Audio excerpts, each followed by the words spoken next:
વલસાડમાં પૂરથી રેલવે વિભાગને કરોડોનું નુકસાન। હજારો ચાદર, તકિયા, બ્લેન્કેટ, ટુવાલ પાણીમાં તણાયા। શેઠિયાનગરની લોન્ડ્રીમાંથી ચાદર, તકિયા, બ્લેન્કેટ તણાયા। રેલવે વિભાગની 15,000થી વધારે ચાદર તણાઈ છે।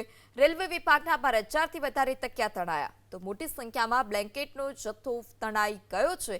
1.20 કરોડ રૂપિયાનું નુકસાન થયાનો સંચાલકે દાવો કર્યો।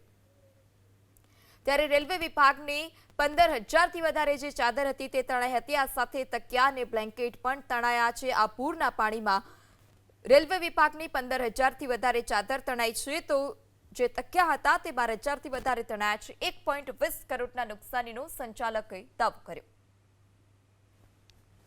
जो टेंडर है उसमें हम एसी कोचेस में जो चद्दर रहती हैं वो हम पैसेंजर को प्रोवाइड करते हैं। हमको सूचना मिली रात को 1:30 बजे कि पानी हमारी फैक्ट्री में घुस रहा है, तो हमने रात को 2 बजे स्टाफ भेजे और कुछ चद्दर हमने बाकी जो भी भीगने वाले सामान थे वो हमने टेबल पे रखवाए।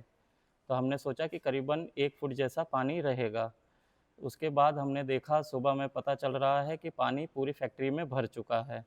जैसे ही पता चला कि पानी भरा हुआ है तो हमने मतलब दूसरे से वाया से कांटेक्ट किया, तो पता चला कि पूरा जनरेटर और पूरी फैक्ट्री डूबी हुई है। 18,000 से 20,000 तक हमारी चादरें बह गई।